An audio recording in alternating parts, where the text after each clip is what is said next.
Welcome back to another episode of Rock Boys Football. There has not been a program that has built more momentum on the recruiting trail than Lincoln Riley and USC. And as we enter into the late months of July, as we enter into the month of August and we start talking fall camp, we start talking the 2025 college football season. Hey, USC is quietly in the shadows, continuing to build their 2026 class. And we got to talk about two names that excite me a lot for different reasons. One, Breck Kolojay, offensive lineman from IMG Academy. We haven't talked a ton about Breck, but when we have talked about him, I have showered him with praise in terms of the offensive line prospect. I think he is one of the cleanest and day one ready prospects you see in the 2026 cycle on the offensive line. But number two, we're talking about Kave Brown as well. Now, for the exact opposite reasons. You look at a guy like Kave Brown, it going to take a little bit for him to be an impact player if he does commit to USC. But in terms of the upside, in terms of the developmental ceiling that Kave Brown has, that should excite a lot of USC fans. They both make a ton of sense for a little bit of different reasons. Going to talk about them both and talk about some other storylines to monitor before we get into it. As always, to the USC fans, kind of putting a cherry on the top of the 2026 cycle, I want to take some time and just express my gratitude to the USC fans. I have had so much fun talking about the visit weekends, talking about the roster building, breaking down the commitments, and the amount of support that the USC fans continue to show in the comment section. It's been amazing.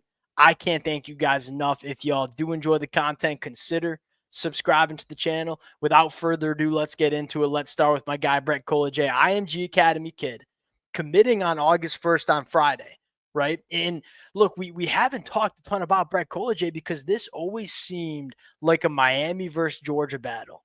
And then USC gets him on campus and all of a sudden catapults into the team to be in this recruitment. And it sounds like that's the case going into Friday afternoon's commitment. Number one, just on paper, going out and beating a team like Georgia for a premier prospect on the offensive line, that kind of shows you how USC is moving on the trail. Number two, Breck Kolojay checks two boxes that I love to see checked on the offensive line. Number one, really clean prospect. This is the position that it's the hardest to evaluate high school talent. When you take 16, 17-year-old kids and you try to evaluate, hey, which of these offensive linemen will translate to the not only collegiate level, but Big Ten level? It gets really difficult. You see the most amount of busts at those positions. I look at Breck Kolojay and say he's about as blue chip as it gets. Do I think Breck Kolojay is going to go top 10 in the NFL draft? Like I think Keawe has the chance to go? No, probably not. I'm not sure if he has a crazy high ceiling like Keawe. But I look at Breck Kolojay and say, I struggle to envision a reality where he's not a multi-year starter for USC over the next couple of years. Number two, I think he has the opportunity to play very early for USC during his time over the next couple of years. And that's been a very important talking point to have. Go look at the players that USC has invested significant resources into. I'm talking about the guys like Tom Tom. I'm talking about the guys like Talanoa Illy. I'm talking about the guys like a Mark Bowman at the tight end position. All of the big names, Luke Wayful coming off the edge certainly falls under this category.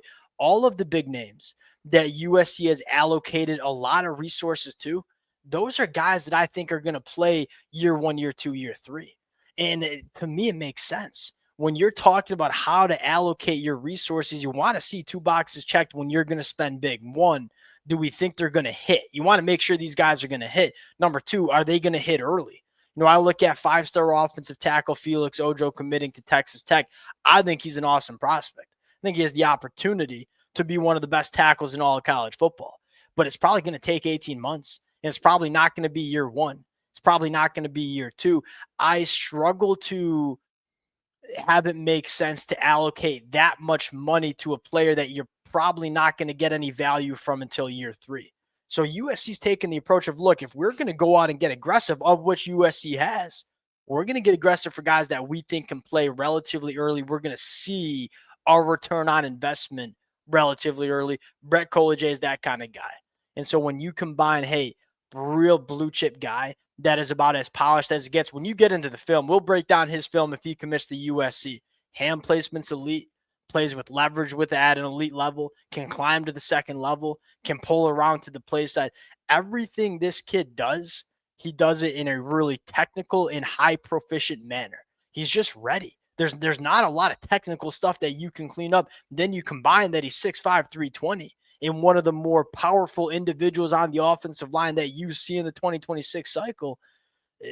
The boxes are checked for Breck Kolojay. It makes total sense why, even though USC has 7 or 6 offensive linemen currently committed, this would be their 7th. Even though USC is just fine from a number standpoint on the offensive line, it makes sense why USC is going after a guy like Breck Kolojay.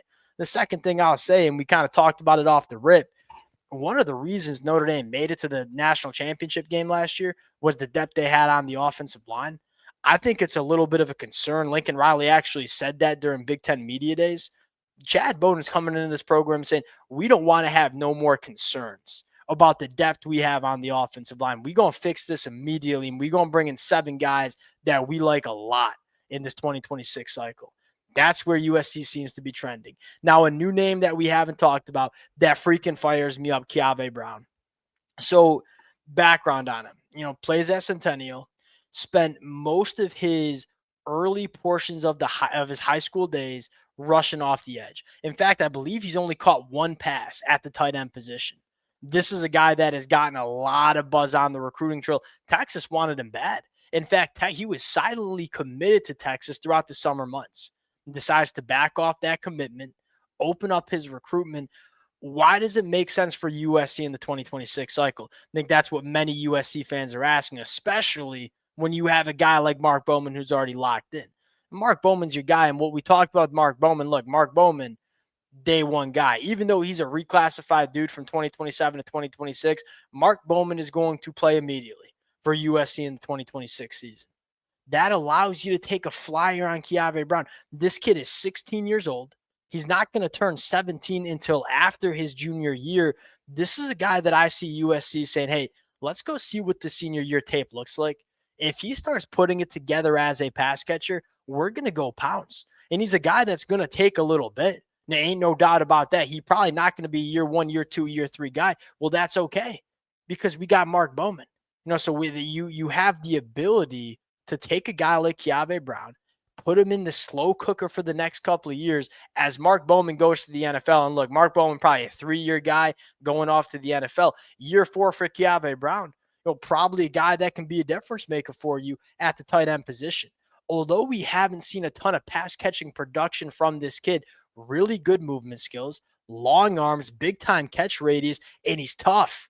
He's he's only 6'5", 220. Look, he's got to fill out that frame a little bit. He is not afraid to stick his face into somebody and get it done as an inline run blocker. As he continues to get bigger, as he continues to get stronger, I think he can be a really good inline run blocker as well, not to mention what he can do as a pass catcher. His dad was a former UFC fighter. His dad was actually in the octagon. He fought Cain Velasquez. And I don't know if we have many UFC fans listening. Cain Velasquez was about the baddest person on the planet. And this guy's dad got in the octagon with him. Probably tells you a little bit about how he's wired between the years as well. It makes a lot of sense. Not a guy that's going to play for you early. You're not investing a ton of resources in in-state kid. Go put him behind Mark Bowman for the next couple of years and look up and see what it looks like year 3, year 4, because I think there's big time upside. Not every player you grab in your recruiting classes needs to be a guy that's a year 1, year 2 guy. The guys that you're spending a lot of money on, you want them to be year 1, year 2 guys. But there are some guys where it's like, hey, we still have a lot of confidence in our coaching staff and what we can do from a player development standpoint. We'll bet on some guys that maybe aren't the best football players just yet, but have the opportunity to be really dang good. I think Kave Brown falls under that category. As good as USC's done on the recruiting trail, they ain't done. And I think what excites USC fans the most, hey, what happens if we win some football games in 2025? And you start really getting some momentum. And I heard 2027 could be even better because the in-state crop in 2027 is elite, apparently. I haven't studied many of them yet. I'm excited to. Exciting times, man, for USC on the trail. We'll pause there. Appreciate you guys. Rocky, you enjoy the content. Consider subscribing to the channel. We'll talk to y'all later. Peace.